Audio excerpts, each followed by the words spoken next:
کا حق ادا کریں گے، اللہ کا ان سے پختہ وعدہ ہے کہ انہیں لازماً زمین کی خلافت عطا فرمائے گا، جیسے کہ اس سے پہلے لوگوں کو خلافت عطا فرمائی، اور ان کے اس دین کو زمین میں تمکن اور غلبہ عطا فرمائے گا جو اللہ نے ان کے لیے پسند فرما لیا ہے۔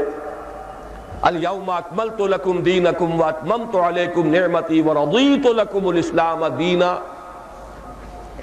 تیسرا وعدہ وَلَيُبَدِّلَنَّهُم مِّن بَعْدِ خَوْفِهِمْ أَمْنًا، اور لازماً بدل دے گا ان کے خوف کی حالت کو امن سے۔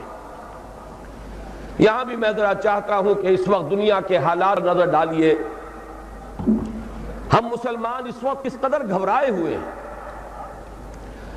عالم عرب امریکہ کے شکنجے میں آ چکا ہے پورا کا پورا، اور ان میں صرف ایک طاقت تھی کہ جو اسرائیل سے آنکھوں میں آنکھیں ڈال کر بات کر سکتی تھی، وہ خود اپنی حماقت سے اور دوسرے عرب ممالک کی حماقتوں کی بنا پر تہس نہس کر دی گئی۔ اور یہ جو غلبہ امریکہ کو حاصل ہوا ہے، یہ در حقیقت امریکہ کا نہیں، یہود کا غلبہ ہے۔ یہ ورلڈ زائنزم کے شکنجے میں پورا عالم عرب آ چکا ہے۔ غیر عرب عالم اسلام میں ہمارا جو حال ہے، مشرق سے ہمیں خطرہ ہے، نیو ورلڈ آرڈر ہمیں دھمکا رہا ہے، بے شمار اندیشے اور خطرات، اندرونی طور پر خلفشار ہے۔ امن تو بس ایک کہنے کی بات رہ گئی ہے، لیکن اللہ کا تیسرا وعدہ اس آیت میں یہ ہے کہ اگر ایمان اور عمل صالح کا حق ادا کرو گے تو وہ تمہارے خوف اور بد امنی کی حالت کو امن اور چین کی حالت سے لازماً بدل دے گا۔ یہ تینوں وعدے آئے ہیں بڑے ہی تاکید کے ساتھ۔ عربی زبان میں اہل علم یہاں موجود ہیں، عربی زبان میں اس سے زیادہ تاکید کا اسلوب ہے ہی نہیں۔ فعل مضارع سے پہلے لام مفتوح اور پھر نون مشدد، لَيَسْتَخْلِفَنَّهُمْ، نمبر ایک لازماً خلافت عطا فرمائے گا زمین کی۔ وَلَيُمَكِّنَنَّ لَهُمْ دِينَهُمُ الَّذِي ارْتَضَىٰ لَهُمْ، اور لازماً ان کے اس دین کو جو اللہ نے پسند فرما لیا ہے زمین میں غلبہ عطا کرے گا۔ وَلَيُبَدِّلَنَّهُم مِّن بَعْدِ خَوْفِهِمْ أَمْنًا، اور لازماً بدل دے گا ان کے خوف کی حالت کو امن کی حالت سے۔ اس کا نتیجہ کیا نکلے گا؟ میرے رفیق کار چودھری رحمت اللہ بٹر صاحب اس کی طرف اشارہ کر چکے ہیں۔ یعبدوننی لا یشرکون بی شیئا، پھر وہ میری ہی بندگی کریں گے اور میرے ساتھ کسی شے کو شریک نہیں ٹھہرائیں گے۔ یہ بات اس وقت اجمالاً صرف عرض کر سکتا ہوں کہ شرک صرف عبادت میں نہیں ہے، شرک صرف عقیدے میں نہیں ہے، شرک سیاسی بھی ہے۔ غیر اللہ کی حاکمیت اس دور کا سب سے بڑا شرک ہے۔ سروری زیبا فقط اس ذات بے ہمتا کو ہے، حکمراں ہے ایک وہی، باقی بتان آزری۔ وہ غیر اللہ کوئی فرد ہو، کوئی فرعون ہو، کوئی نمرود ہو، یا کوئی ایک قوم ہو جو دوسری قوم پر حاکم بن کر بیٹھ جائے، یا خود کسی ملک کے عوام ہو جو حاکمیت کے دعوے دار بن کر کھڑے ہو جائیں، یہ سب کے سب در حقیقت فرائض ہیں، نماردہ ہیں، اور اس نظام کو تسلیم کرنا سب سے بڑا شرک ہے۔ لہذا یعبدوننی لا یشرکون بی شیئا، یہ نتیجہ ہے انفرادی سطح پر اللہ کی بندگی، توحید کا اقرار، نماز بھی اسی کے لیے، قربانی بھی اسی کی، ان صلاتی و نسکی و محیای و مماتی للہ رب العالمین۔ اور اجتماعی سطح پر نظام خلافت، انسان حاکم نہیں خلیفہ ہے۔ وَإِذْ قَالَ رَبُّكَ لِلْمَلَائِكَةِ إِنِّي جَاعِلٌ فِي الْأَرْضِ خَلِيفَةً یا داؤد اِنَّا جَعَلْنَاكَ خَلِيفَةً فِي الْأَرْضِ، انسان حاکم نہیں خلیفہ ہے۔ آخری ٹکڑا اس آیت مبارکہ کا وہ میرے اور آپ کے لیے ایک لمحہ فکریہ ہے۔ اللہ نے اتنے وعدے کر دیے، اتنی تاکید کے ساتھ کر دیے، اتنے پختہ وعدے کر دیے، وَمَنْ كَفَرَ بَعْدَ ذَلِكَ، جو شخص اس کے بعد بھی کفر اختیار کرے گا اور جنرل صاحب نے ابھی آپ کو 3 آیتیں سنا دی سورہ مائدہ کی. من لم يحكم بما انزل الله فاولئك هم الكافرون ومن لم يحكم بما انزل الله فاولئك هم الفاسقون ومن لم يحكم بما انزل الله فاولئك هم الظالمون. اللہ کے حکم کے سوا کسی حکم کے مطابق فیصلہ کرنا یہی تو شرک ہے، یہی تو ظلم ہے، یہی تو فسق ہے، یہی تو کفر ہے. بتوں سے تجھ کو امید ہے، خدا سے نومیدی، مجھے بتا تو صحیح اور کافری کیا ہے. تو جو اس کے بعد بھی کفر پر اڑے رہے، اپنی حاکمیت کے دعوے دار رہے یا غیر اللہ کی حاکمیت پر راضی رہے، فَأُولَئِكَ هُمُ الْفَاسِقُونَ، تو جان لو کہ وہی فاسق ہیں. اور یہاں فسق کا لفظ اسی معنی میں آیا ہے جس معنی میں سورہ کہف میں آیا ہے ابلیس کے بارے میں. وَإِذْ قُلْنَا لِلْمَلَائِكَةِ اسْجُدُوا لِآدَمَ فَسَجَدُوا إِلَّا إِبْلِيسَ كَانَ مِنَ الْجِنِّ فَفَسَقَ عَنْ أَمْرِ رَبِّهِ، وہ اپنے رب کے حکم سے نکل بھاگا، اس نے رب کے حکم سے سرتابی کی، سرکشی کی، بغاوت کی. اتنے پختہ وعدوں کے بعد بھی امت مسلمہ اگر خلافت کے نظام کو قائم نہ کرے اور خلافت عرضی کا جو وعدہ اللہ نے کیا ہے اس کے اپنے آپ کو مستحق نہ بنائے، تو اس سے بڑا کفر، اس سے بڑا شرک، اس سے بڑی ناشکری، اس سے بڑی ناقدری کوئی اور نہیں ہے. تو میرے اور آپ کے لیے یہ لمحہ فکریہ ہے کہ کہیں میں اور آپ اس ذیل میں شامل نہ ہو جائیں.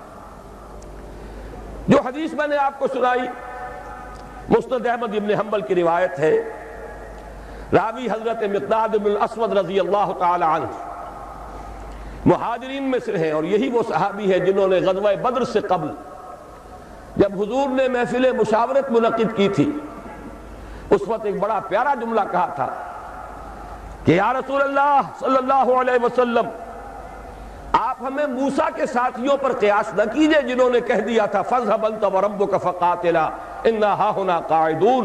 ہم موسیٰ کے ساتھی نہیں، محمد کے صحابی ہیں رضی اللہ تعالی عنہم اجمعین وصلی اللہ علیہ وآلہ وسلم. آپ حکم دیجئے، جو حکم دیں گے ہم ہر قربانی دینے کے لیے تیار ہیں. آپ حکم دیجئے، کیا عجب کہ اللہ تعالیٰ آپ کو ہمارے ذریعے آنکھوں کی ٹھنڈک عطا فرمائے. وہ ہے مقداد ابن اسود جو روایت کر رہے ہیں حضور کا قول. بہت بڑی خوشخبری، بہت بڑی خوشخبری، بہت بڑی خوشخبری. اگرچہ ہم یقین کے ساتھ نہیں کہہ سکتے کہ اس خوشخبری کا ظہور کب ہوگا، ابھی اس میں کتنا وقت باقی ہے، لیکن جس شخص کا ایمان ہے محمد الرسول اللہ صلی اللہ علیہ وسلم کی رسالت پر اور نبوت پر اور آپ کی صداقت پر، اس کے دل میں کوئی شائبہ بھی شک کا اور ریب کا پیدا نہیں ہو سکتا کہ یہ بات ہو کر رہے گی. اور وہ بات کیا ہے؟ حضور فرماتے ہیں زمین پر کوئی گھر نہیں بچے گا، نہ اینٹ گارے کا بنا ہوا گھر اور نہ ہی کوئی کمبلوں کا بنا ہوا خیمہ جس میں کہ اللہ اسلام کو داخل نہ کر دے. ہاں، اس داخلے کی 2 شکلیں ہو سکتی ہیں، یا تو اس گھر اور خیمے والے کے اعزاز کے ساتھ اللہ کا دین اس کے گھر میں داخل ہوگا، یا اس کی توہین اور تذلیل کے ساتھ داخل ہوگا. یہ ذرا نوٹ کر لیجئے الفاظ اس حدیث مبارکہ کے. میں اس وقت صرف اس خوشخبری کی طرف آپ کی توجہ مرتب کرا رہا ہوں. یہ عز عزیز اور ذل ذلیل کا مفہوم کیا ہے یہ انشاءاللہ میں بعد میں عرض کروں گا. اب اس تمہید کے بعد میں آپ اپنے آج کے خطاب کے بارے میں ایک بات عرض کر رہا ہوں. یہ خطاب اس اعتبار سے بہت مختلف ہوگا کہ میں اس میں کوئی جوش خطابت دکھانے کا ارادہ نہیں رکھتا. میں کچھ افہام و تفہیم کا انداز اختیار کرنا چاہتا ہوں. خلافت ہر مسلمان کے دل کی آرزو ہے، لیکن وہ خلافت ہے کیا؟ اس کا مطلب کیا ہے؟ اگر وہ نظام قائم ہو جائے تو ہماری سیاست میں، ہماری معیشت میں، ہماری معاشرت میں کیا بنیادی تبدیلیاں آئیں گی؟ جب تک ذہن اس پر صاف نہ ہو، جب تک یہ تصورات واضح نہ ہو جائے، ہم قدم آگے نہیں بڑھا سکیں گے. چونکہ ابھی ہم اس تحریک کا آغاز کر رہے ہیں، لہذا ہم چاہتے ہیں کہ بات کو افہام و تفہیم کے انداز میں رکھا جائے، بات سمجھی جائے اور سمجھائی جائے. اسی لیے آپ نے دیکھا کہ آج ہم نے پہلے سے ایک 4 ورقہ آپ کو تقسیم کر دیا ہے. میں اس 4 ورقے میں جو چند نکات آئے ہیں نمبر وار، انہی کے حوالے سے آج اپنی گفتگو کروں گا، اور اگر آپ حضرات بھی اپنے ہاتھوں میں اس کو کھول لیں تو کوئی حرج نہیں ہے۔ یہ اندیشہ نہ کیجئے کہ میں وہ پڑھ کر سناؤں گا، لیکن یہ کہ آپ کو اندازہ ہوتا چلا جائے گا کہ میری گفتگو کا کتنا حصہ مکمل ہو گیا ہے۔ اس میں پہلا عنوان ہے پاکستان کی اساس اور مقصد کیا ہے۔ وہ بات جو ابھی جنرل صاحب نے فرمائی، وہ نعرہ پاکستان کا مطلب کیا، لا الہ الا اللہ، میں خود ان لوگوں میں سے ہوں، ان نوجوانوں میں سے جس نے یہ نعرے لگائے ہیں۔ مسلم اسٹوڈنٹ فیڈریشن کا ضلع حصار کا میں جنرل سیکرٹری تھا، 1.5-2 سال پوری مشقت کی ہے، لہذا میں آج صرف اس نعرے کا حوالہ نہیں دے رہا، بات چونکہ سمجھانی پیش نظر ہے۔ میں نے اس جگہ پر 2 عظیم شخصیتوں کا حوالہ دیا ہے، اور ان دونوں میں آپ نوٹ کریں گے، چاہے بعد میں جا کر مطالعہ کریں، میں نے ایک فرق قائم کیا ہے۔ پاکستان کا مصور اور مجوز اور مفکر علامہ اقبال تھے، پاکستان کے معمار اور مؤسس قائد اعظم تھے۔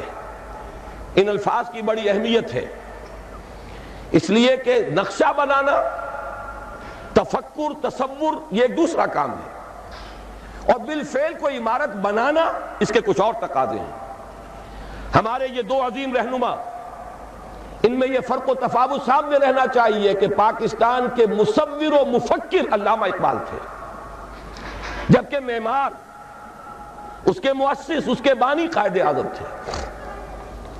میں نے ان دونوں کے حوالے سے یہاں باتیں کی ہیں۔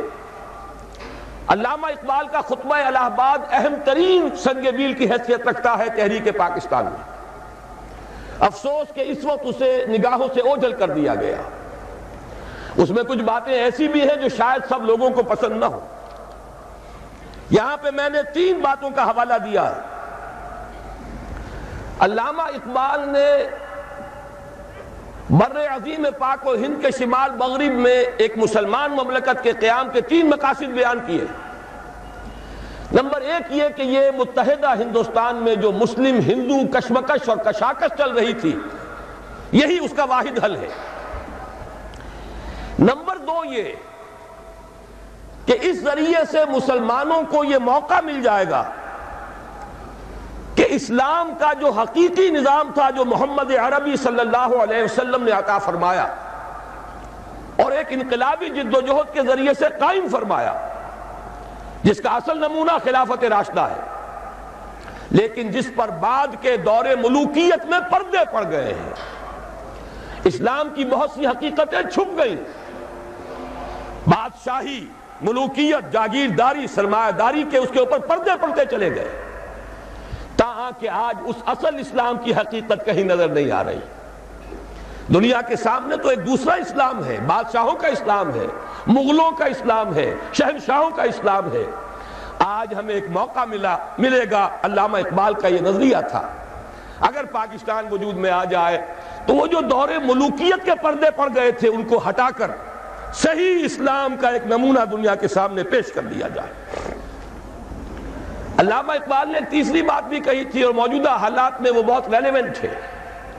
بہت سے حضرات کو شاید تعجب ہو کہ علامہ نے فرمایا تھا کہ اس ہندوستان اور پاکستان کو باہم لڑنا نہیں، بلکہ یہ پاکستان، مجوزہ پاکستان ہی بھارت کا سب سے بڑا دفاع کرنے والا ہوگا۔ یہ بات بڑی عجیب لگے گی آپ کو۔ علامہ اقبال کے الفاظ یہ ہیں کہ the North West Muslim country will defend India against every invasion, be that invasion of ideas or bayonets۔ یہ جو ملک وجود میں آ جائے گا، مسلمان ملک، یہ تو پورے ہندوستان کی حفاظت اور دفاع کا فریضہ سر انجام دے گا۔ ہر حملے کے خلاف، خواہ وہ حملہ نظریات کا ہو، خواہ بیونٹس کا ہو، سنگینوں کے ذریعے سے حملہ ہو۔ یہ بات بالکل بھلائی جا چکی ہے، اس لیے کہ در حقیقت تقسیم ایسے وجود میں آئی کہ جانے والا ہمارا وہ دشمن انگریز، وہ ایک ایسا مسئلہ پیدا کر گیا سازش کے طور پر کہ جس پر یہ دونوں ملک آج تک لڑتے چلے آ رہے ہیں، اور اندیشہ یہ ہے کہ شاید مستقبل قریب میں پھر کوئی اور زیادہ ہولناک جنگ آ جائے۔ یہود کی یہ سازش اور وہ جو ایوارڈ دیا تھا حد بندی کمیشن نے، یہ کوئی اچانک ہو جانے والی باتیں نہیں تھی، اس کے پیچھے گہری سازش تھی کہ بیچ میں وہ مسئلہ چھوڑ کر جاؤ کہ یہ دونوں آپس میں لڑے لیکن دونوں ہمارے دوست رہے۔ حالانکہ واقعہ یہ ہے کہ سابق حکمرانوں کے خلاف تو جذبات انتقام ہوتے ہیں قوموں کے اندر، یہاں نقشہ یہ ہے، اتنی کامیاب پالیسی رہی ہے برطانیہ کی کہ دونوں اس وقت بھی تھوڑا سا وقفہ آیا تھا کہ ہم کامن ویلتھ سے نکل گئے تھے، دونوں اسی فتراک کے نخچیر ہیں، دونوں اسی کامن ویلتھ میں ہیں۔ اور واقعہ یہ کہ ہم نے تو جس بے غیرتی اور بے حمیت کا مظاہرہ حال ہی میں کیا ہے، کون ہے یہ ڈائن یا ڈائنا، اس کا یہ اعزاز، جبکہ محمد عربی صلی اللہ علیہ وسلم نے یہ فرمایا من وقر صاحب بدعت فقد اہان علی ہدم الاسلام، جس شخص نے کسی بدعتی کی، ابھی یہاں کافر کی بات نہیں ہو رہی، اس نے کسی بدعتی کی توقیر کی، اس نے اسلام کی بنیادیں کھودنے کا کام کیا ہے، اس میں تعاون کیا ہے۔ یہاں تک فرمایا من مشى مع فاسق لیقویہ غضب اللہ تعالی واہتز لہ العرش، جو شخص کسی فاسق کے ساتھ چلتا ہے کہ اسے تقویت پہنچائے، اللہ غضبناک ہوتا ہے، اور اس درجے غضبناک ہوتا ہے کہ اس کا عرش کانپنے لگتا ہے۔ یہ تعلیمات ہے محمد عربی صلی اللہ علیہ وسلم کی، اور ہم اپنی اس بدترین غلامانہ ذہنیت کا آج تک مظاہرہ کر رہے ہیں۔ اور ابھی میری توجہ تو اس طرح نہیں ہوئی تھی، میں تو مشکور ہوں اپنے نوجوان ساتھی کا، ندیم بیگ کا۔ اب جو کچھ ہونے والا ہے، میڈونا اور پتہ نہیں اور کون ہے کہ جن کو یہاں بلایا جا رہا ہے، واقعہ یہ ہے کہ یہ ہماری اس بے غیرتی اور بے حمیتی کا سب سے بڑا معاملہ ہوگا، اور میں سمجھتا ہوں چیلنج ہے یہ ان لوگوں کے لیے جنہوں نے کچھ بھی قوت مزاحمت فراہم کی ہے۔ آپس میں کلاشنکوفیں نہ چلائیں، آئیں میدان میں اور اس کو روکیں، سد باب کریں۔ بڑی بڑی جمعیتیں اور جماعتیں موجود ہیں، آپس میں اقتدار کی کشمکش کے لیے ایک دوسرے کا خون بھی بہا رہی ہیں، لیکن یہ کہ اس دین کے معاملے کے اندر اگر ان میں دم ہے، اگر ان میں طاقت ہے، پاسبان بن کر اگر سامنے آنا چاہتے ہیں تو دین محمدی کے پاسبان بن کر سامنے آئیں۔ اور یہ موقع ایسا ہے کہ اس وقت واقعتاً جن میں حمیت ہے انہیں اپنی حمیت کا ثبوت دینا چاہیے۔ بہرحال یہ تو تھے علامہ اقبال کے نظریات۔ قائد اعظم کا میں صرف ایک جملہ یہاں سناؤں گا۔ قائد اعظم کی اگرچہ بدقسمتی سے ایک تقریر وہ بھی ہے جس کے اندر ایک جملہ ایسا نزاعی بن گیا جس سے دشمنان اسلام نے اور سیکولرزم کے علمبرداروں نے بہت فائدہ اٹھایا۔ کاش کہ قائد اعظم وہ الفاظ نہ کہتے، لیکن یہ کہ اس کی ایک توجیہ ہے جس کو یہاں بیان کرنا ممکن نہیں ہے وقت کی کمی کے باعث، لیکن ان کے وہ ساری تقریریں دور تحریک پاکستان کی اور اس ایک خاص تقریر کے بعد کی تمام تقریریں ایک ہی مضمون پر گواہی دے رہی ہیں، جس کی نمائندگی کرتا ہے ان کا ایک بہت عمدہ تاریخی جملہ جو علامہ اقبال کے اس فکر کے بہت قریب ہے۔ انہوں نے فرمایا ہمیں پاکستان اس لیے چاہیے کہ عہد حاضر میں اسلام کے اصول حریت و اخوت و مساوات کا ایک عملی نمونہ دنیا کے سامنے پیش کر دے۔ یہ مقصد تھا پاکستان کا، مفکر و مصور پاکستان کے نزدیک بھی، اور معمار اور مؤسس پاکستان کے نزدیک۔ لیکن ہوا کیا ہے؟ میری دوسری بات، ہماری کوتاہی اور کوتاہ نظری۔ ایک بات کافی ہے، شمسی حساب سے ہم 45 سال پورے کر کے 44 سال پورے کر کے 45ویں میں قدم رکھ چکے ہیں، قمری حساب سے 45.5 سال ہو چکے ہیں۔ جیسا کہ جنرل صاحب نے فرمایا، وہی نظام جو کا توں اوپر سے لے کر نیچے تک اثر تا پا، جس کی میں بعد میں قدر وضاحت نہیں کروں گا، وفاداری بشرط استواری عین ایما ہے۔ ہم نے بالکل اس کے مصداق اس نظام کو جو کا توں قائم رکھا ہوا، سرے منہ فرق نہیں آیا۔ یہ تو خیر وہ بات ہے کہ جس پر مزید آپ کا وقت لینے کی ضرورت نہیں ہے، رائٹنگ آن دی وال ہے، ہر شخص جانتا ہے۔ لیکن میں ایک خاص بات کی طرف توجہ دلانا چاہتا ہوں۔ ظاہر بات ہے مسلم لیگ سے، چونکہ اس میں ہر قسم کے لوگ شریک تھے اور انہوں نے صرف قیام پاکستان کا پروگرام دیا تھا، یہ توقع ہی نہیں تھی کہ وہ اسلام یہاں لا سکتے ہیں۔ لیکن یہ کہ یہاں علماء بھی تو تھے، دینی جماعتیں بھی تو تھیں. بعض علماء بڑے چوٹی کے علماء مسلم لیگ میں شامل تھے, مولانا شبیر احمد عثمانی رحمۃ اللہ علیہ.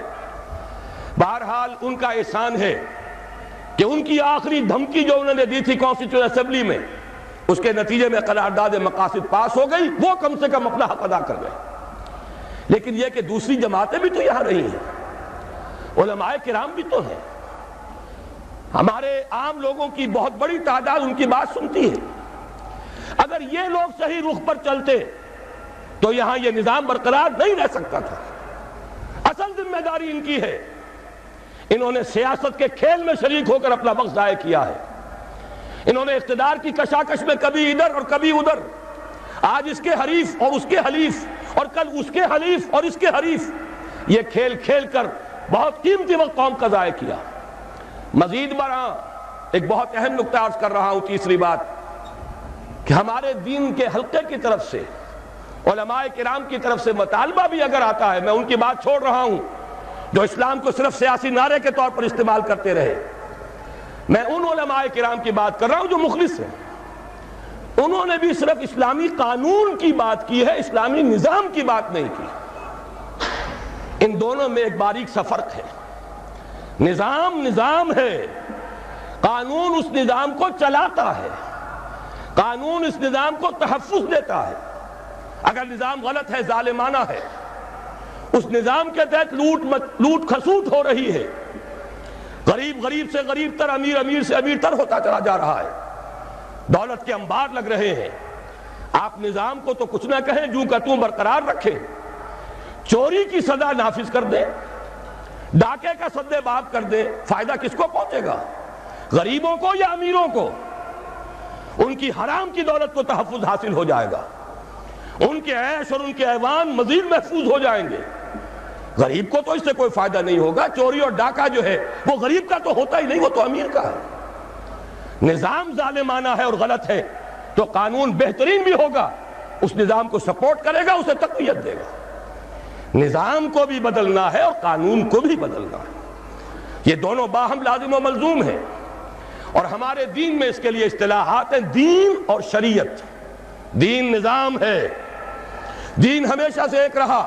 حضرت نوح ہوں, حضرت ابراہیم ہوں, موسیٰ ہوں, عیسیٰ ہوں, حضرت محمد ہوں صلی اللہ علیہ وسلم وعلیہم الصلاۃ والسلام, سب کا دین ایک تھا. شرع لکم من الدین ما وصی بہ نوحا والذی اوحینا الیک وما وصینا بہ ابراہیم وموسیٰ وعیسیٰ ان اقیموا الدین. دین تو ایک ہے. شریعتیں بدلتی رہیں, شریعت موسوی اور تھی, شریعت محمدی اور ہے علی صاحب الصلاۃ والسلام. اصل سے دین, وہ دین کیا ہے؟ وہ در حقیقت ایک نظام زندگی ہے, سچا دین, عادلانہ دین. وہ دین نظام عدل و قسط ہے, وہ دین سسٹم آف سوشل جسٹس ہے. جب تک اس کو رائج نہ کیا جائے, اس کو نافذ نہ کیا جائے, محض قانون کے نفاذ سے کوئی مفید نتائج برآمد نہیں ہوں گے. اگرچہ میری بات سے غلط فہمی نہ ہو, میں دونوں کو کہہ رہا ہوں, دین بھی قائم کرو اور قانون اسلامی یعنی شریعت بھی نافذ کرو. لیکن ان دونوں کو اگر علیحدہ کر دیا جائے تو یہ جو اجزاء ہیں یہ غیر مؤثر ہو کر رہ جائیں گے. اس کو انگریزی میں کہتے ہیں آرگینک ہول. یہ ایک ایسی حیاتیاتی اکائی ہے کہ اگر اسے کاٹ دیں گے تو دونوں حصے ختم ہو جائیں گے. یہ دونوں ایک ہی وحدت کی حیثیت سے اپنے مطلوبہ نتائج پیدا کر سکتے ہیں. دین نظام اسلام کا نام ہے اور شریعت قانون اسلامی کا نام ہے. تیسری بات میں ذرا گنتی کر کے بھی بتا دوں کہ انگریز کی وراثت کو ہم نے کس کس اعتبار سے سنبھال کر رکھا ہے. مجمل باتوں کا وقت نہیں ہے, اب ان باتوں کو تفصیلاً سمجھنا ہے اور اس طرح سمجھنا ہے کہ آپ کو یاد ہو جائیں. میں نے یہاں 7 نکات معین کیے ہیں اور میں اپنے تقصیر فہم کا اعتراف کرتا ہوں, مزید کا بھی اضافہ ہو سکتا ہے. یہ تو رواں روی میں 1 مہینہ قبل کراچی میں ایک پریس کانفرنس مجھے کرنی تھی تو میں نے یہ تحریر لکھ لی تھی, لیکن میں سمجھتا ہوں کہ اس سے ایک پورا نقشہ سامنے آ جائے گا. سب سے پہلی چیز مخلوط قومیت, نیشنلزم, جس کی نفی پر علامہ اقبال نے وہ بات کہی تھی وطنی قومیت کہ ان تازہ خداؤں میں بڑا سب سے وطن ہے, جو پیرہن اس کا ہے وہ مذہب کا کفن ہے. میں افسوس کے ساتھ کہہ رہا ہوں, میں احسان مند ہوں قائد اعظم کا, انہی کی جد و جہد اور انہی کی قیادت کے نتیجے میں پاکستان قائم ہوا. لیکن ہم اسلاف پرست نہیں ہیں. اسلاف میں بھی اگر کوئی بات غلط ہوگی ہم اس کا اقرار کریں گے، ببانگ دہل اس کا اعلان کریں گے. اگر حضرت ابوبکر صدیق بھی یہ فرما سکتے تھے کہ اگر میں سیدھا رہوں تو تم پر میری اطاعت فرض ہے، اور اگر میں ٹیڑھا ہونے لگوں تو مجھے سیدھا کرنا فرض ہے، تو کسی دوسرے کا مقام اس سے بالا تر نہیں. افسوس کہ قائد اعظم نے جو الفاظ 11 اگست 1947 کو کہے پاکستان کے بارے میں تصور دیتے ہوئے، Muslims will cease to be Muslims and Hindus will cease to be Hindus, not in the religious sense, because religion is the private affair of the individuals, but in the political sense. میرے نزدیک یہ مخلوط قومیت کا وہ تصور ہے ان الفاظ سے جو نکلتا ہے. توجیہ میں نے بھی کی ہے ان کے اس قول کی، میری کتاب استحکام پاکستان میں جو باب اس پر ہے اس پر میں نے مفصل توجیہ کی ہے. لیکن الفاظ ایسے ہیں بدقسمتی سے، جیسا کہ میں نے ابتدا میں عرض کیا تھا کہ سیکولرزم کے علمبرداروں کو اس سے دلیل ملی ہے. یہ مخلوط قومیت کا وہ نظریہ ہے جس کی نفی پر ہم نے تحریک پاکستان چلائی. پاکستانی قومیت، مسلم قومیت، اس کی بنیاد پر پاکستان بنا ہے. بہرحال ہم نے ابھی تک عملاً اسی مخلوط قومیت کے تصور کو اختیار کیا ہوا ہے. ہماری ایک ہی اسمبلی ہے، اس میں غیر مسلم بھی جائیں گے، مسلم بھی جائیں گے، وہ برابر کے ہیں، ان کے ووٹ وہاں پر کوئی میں فرق نہیں ہے. تو معلوم یہ ہوا کہ یہ تو مخلوط قومیت اور مسلم اور غیر مسلم کی ایک مشترک قومیت کا تصور ہے جو آج بھی ہمارے ہاں رائج ہے، اور اگرچہ ہم نے اس کی نفی پر پاکستان بنایا. دوسرے، پارلیمانی جمہوریت. چونکہ برطانیہ میں پارلیمانی جمہوریت تھی اور اس کی تو ہر شے کو ہمیں سنبھال کر رکھنا ہے. پارلیمانی جمہوریت سے لے کر کرکٹ کے گیم تک ہر شے کو پوری وفاداری کے ساتھ ہم نے قائم رکھا. شاہ ڈائنا کو بلایا تھا یہی دکھانے کے لیے کہ دیکھ لو، سرے منہ فرق نہیں آنے دیا ہم نے اس ملک میں، جیسا تم لوگ چھوڑ گئے تھے ویسا ہی آج قائم ہے. ہمارے ہاں اس پارلیمانی جمہوریت کو سمجھ لیا گیا ہے کہ شاید یہ منظم من اللہ ہے، اور تو کوئی راستہ ہے ہی نہیں، کوئی الٹرنیٹو ہے ہی نہیں. اس کو اصول موضوع بنا لیا گیا، اس لیے کہ اس نے ہمیں یہ پارلیمانی جمہوریت کا تصور دیا اور تھوڑی سی اس کی ہمیں تربیت بھی دے دی تھی. تیسری چیز، صوبوں کے نام اور اس کی حدود. معلوم ہوا کہ یہ تو شاید اللہ کے رسول نے معین کیے، معاذ اللہ، ان میں کوئی ادھر ادھر کا معاملہ نہیں ہو سکتا. سرائیکی صوبے کا نام لے لے تو کفر ہو گیا، کہیں کوئی اور صوبے کی تقسیم کی بات کرے تو ڈرتا ہے، کانپتا ہے. صوبوں کی سینکٹیٹی، صوبوں کا تقدس اور اس کی بنیاد پر عصبیت جو دن بدن گہری سے گہری ہوتی چلی جا رہی ہے. یہ بھی در حقیقت کس کے صوبے تھے؟ انگریز نے اپنی انتظامی مصلحت سے بنائے اور ہم نے جو کے تو قائم رکھے ہوئے. نئے ضلع وجود میں آ گئے، نئی کمشنریاں وجود میں آ گئیں، لیکن صوبوں کی حدود یہ تو مقدس گائے ہے، سیکریٹ کاؤ، سیکروسینکٹ، اس میں کہیں کوئی تبدیلی نہیں آ سکتی. نمبر 4، بینکنگ کا وہ نظام جس کی بنیاد پر ہماری پوری صنعت اور تجارت، بلکہ اب تو کہوں گا زراعت بھی، اس لیے کہ ساری زرعی مشینری وہ بھی سودی قرضوں پر، ساری کھاد سودی قرضے پر، ہر نظام کے ہر حصے میں وہ شے شرائط کر گئی ہے جسے ابھی آپ سن چکے ہیں اللہ اور اس کے رسول کے خلاف اعلان جنگ کے مترادف قرار دیا گیا، اور سمجھا یہ جاتا ہے سود کے بغیر تو نظام چل ہی نہیں سکتا. میرے نزدیک یہ کلمہ کفر ہے، یہ اللہ تعالیٰ کے خلاف بد اعتمادی کا ووٹ ہے. یا تو اللہ کو علم نہیں تھا معاذ اللہ کہ ایک دور وہ بھی آئے گا کہ سود کے بغیر نظام چل نہیں سکے گا، اور اس نے وہ شے حرام کر دی جو لازمی تھی. وہ تو کہتا ہے لا یکلف اللہ نفسا الا وسعها، انسانی وسعت سے بڑھ کر تو وہ کسی شے کا بوجھ ہی نہیں ڈالتا. معلوم ہوا کہ ہمیں نہ اللہ پر یقین ہے نہ اس کے رسول پر اعتماد ہے. نمبر 5، جوئے، سٹے اور لاٹری کی لعنت جو ہمارے ہاں بڑھتی چلی جا رہی ہے. یہ کہا جا سکتا ہے کہ واقعتاً سود تو ایسی شے ہے کہ ایک دفعہ اگر اسے ہٹائیں گا تو زلزلہ ضرور آئے گا. ہمارے نزدیک وہ زلزلہ بہت مبارک زلزلہ ہوگا جو سود کو ختم کرنے کے نتیجے میں آئے اور اسی سے خیر برآمد ہوگا. لیکن یہ جوئے اور سٹے اور لاٹری کے ذریعے سے بھی کوئی زلزلہ آ جائے گا. اگر ان کو ختم کر دیا جائے تو قیامت آ جائے گی، جسے قرآن کہتا ہے رجس من عمل الشیطان. یہ ساری فارورڈ ٹریڈنگ، یہ ہمارے سارے سٹاک ایکسچینج اور یہ بڑی بڑی لاٹریز، کبھی فیتمید ہے اور کبھی سیف گیمز کی ہے، جس کے کہ ٹکٹ یہاں بلیک میں بکتے ہیں. جس کی پبلسٹی اس پیمانے پر ہوتی ہے کہ جوئے کی اتنی ترغیب و تشویق شاید پوری انسانی تاریخ میں کبھی نہ ہوئی ہو۔ کیوں جاری ہے؟ اس لیے کہ انگریز چھوڑ گیا تھا۔ یہ سارے سٹاک ایکسچینج اس نے بنائے تھے، یہ لاٹریوں کا نظام اس نے دیا